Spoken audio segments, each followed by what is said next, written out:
One of the most interesting trends we've seen over the last 2 decades or so is a move towards making UIs in games work as part of the story, having a justifiable reason for health bars, ammo percentages, and other information to be displayed in a way beyond the informational purposes they serve to the player.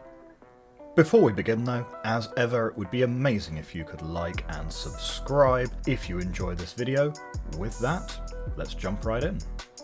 Many games now make a point of the UI existing in a way that the game character themselves can see, whether that be the damage report screen in the Outer Wilds or the holographic menus in Dead Space.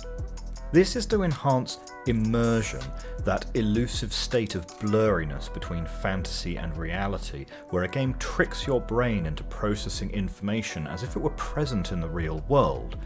When you've been playing too much of The Witness and your brain processes something like this as a puzzle to be solved, that's your brain tricking you into applying game logic to real life, and how you can interface with a game has a big impact on how immersive an experience you can create. We've certainly come a long way from the 90s, where a screen was almost split entirely into separate sections, one for gameplay and for information. A classic example is the original Doom, where there's a whole bar across the bottom of the screen dedicated to information. But this was true of RPGs at the time as well. Games like Lands of Lore prioritised the access of common menu items over gameplay immersion. And this has its roots in the tabletop RPG scene, a format where your character sheet is literally separate from the action going on in the table in front of you. And you can context switch between action going on at the table and information you store in your character sheet, but clearly those are separate states of information. As games gained greater fidelity, they became more cinematic. Game creators could use their enhanced tools like modelling in 3D to be able to do things like in-engine cutscenes using different camera angles. A greater emphasis then had to be placed on the actual gameplay itself. The UI, quite rightly, got pushed literally into the margins, but the game could become more immersive as the screen real estate being dedicated to the game itself could be expanded. Then something interesting started happening in the late 90s. Now, GoldenEye in 1997 is probably not the earliest game that did what I'm about to describe, but it certainly was the biggest game that did what I'm about to describe. Thing one, which is of interest, is there's no life bar. The life bar superimposes onto the screen when you get hit. Very cool. This is a precursor, if you like, to the Call of Duty red jam over the eyes. But look closely at this animation. We're going to open the main menu of the game. What just happened? Did you see that?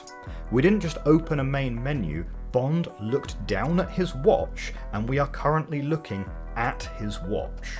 Isn't that interesting? The layout of all of this is clearly his watch. The UI is themed around that.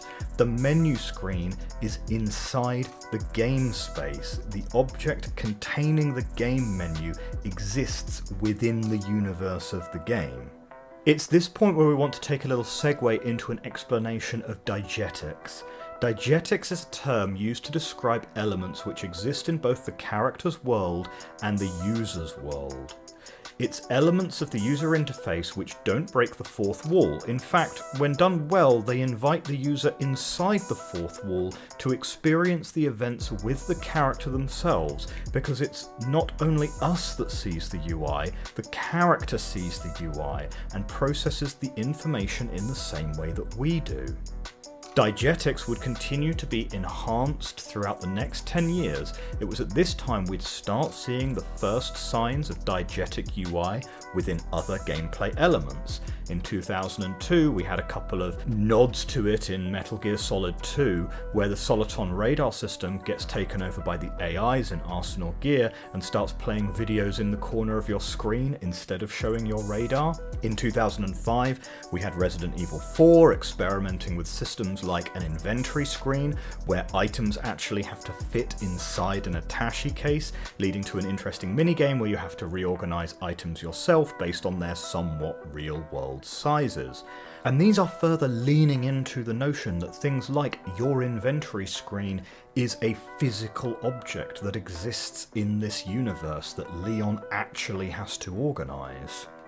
But then in 2008, 2 games would arrive that would change UI design in video games forever. In 2008, Dead Space and Far Cry 2 both hit the market. And whilst Dead Space quite rightly gets most of the credit for the execution of their UI, I think Far Cry 2 also deserves particular mention for its groundbreaking work of making the map, compass and GPS real-world objects which the player character is interacting with.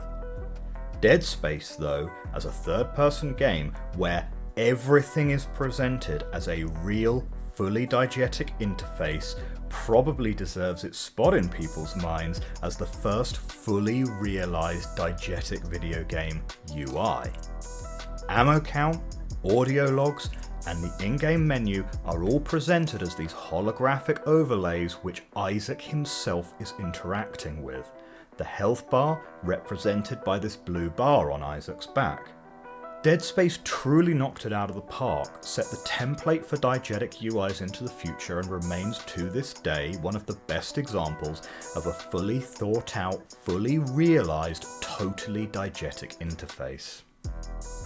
By the mid-2010s, we then start seeing game publishers experimenting with coming full circle, and beginning to deconstruct the concept of the user interface. Pony Island, for example, literally incorporated the main menu of the game into a gameplay element. Alien Isolation deserves special mention here for the motion tracker. This piece of tech is acquired fairly early in the game and is used to help evade the alien.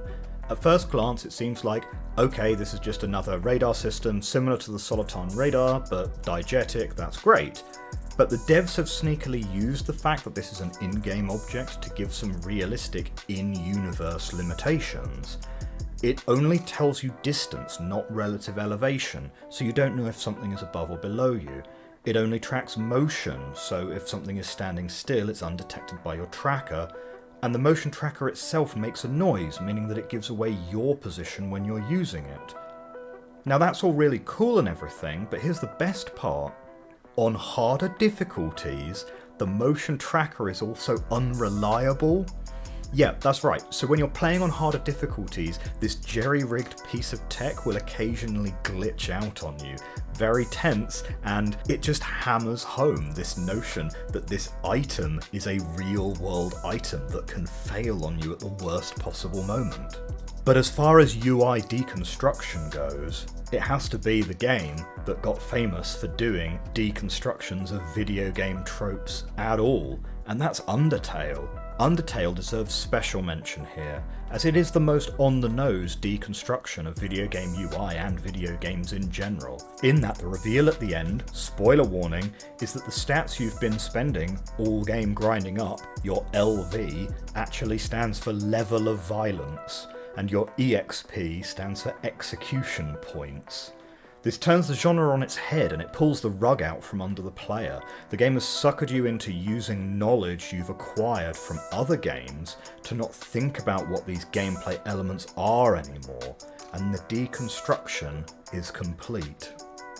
Now, I've so far only been talking about one axis of the diegetic matrix, whether the UI exists within the game universe or not, and I've been a bit hand-wavy on whether the UI exists within the game's space or not. Now, when analysing video game UI, it is common to see this broken down into 4 segments on a matrix based on the spatial axis, whether the UI exists within the game dimensions, and a narrative axis, whether the UI exists in the game universe. Undertale, for example, has the UI exist within the game universe, but not within the game's space, as it is presented as a traditional UI. And so this is described as meta, whereas something like a superimposed racing line in a driving game does not exist in the game's narrative, but does exist in the game's space and is therefore described as spatial UI elements. Now with VR being a legitimate technology, designers are turning their attention to making that next leap in immersive UIs. Now the difference when making a VR game is that your UI has to be at least spatial. Even if it's attached to your hands or something, your hands are now objects within the game's space. But many developers will want to push that limit even further. We've already seen Fallout 4 VR, where you actually have to use the Pip-Boy on your arm to access the menu, and in a true stroke of genius, the game doesn't pause when you do so, now giving Fallout 4 VR this incredible Dark Souls-like feeling of desperation, trying to access your menu within a fight as if you're really there. And as the VR market continues to grow, I, for one, am very excited to see where the future takes us into further, truly immersive user interfaces. And that's going to wrap it up for today. But what do you think? Is there a game out there with a diegetic interface that you love? Drop it down in the comments below. If you enjoyed this video, consider leaving me your subscription and come follow me on Twitter. I'm at ThatDesignFeel and it's where I'm most active on social media. All that remains to be said is thank you very much for watching, and as ever, I hope to see you soon.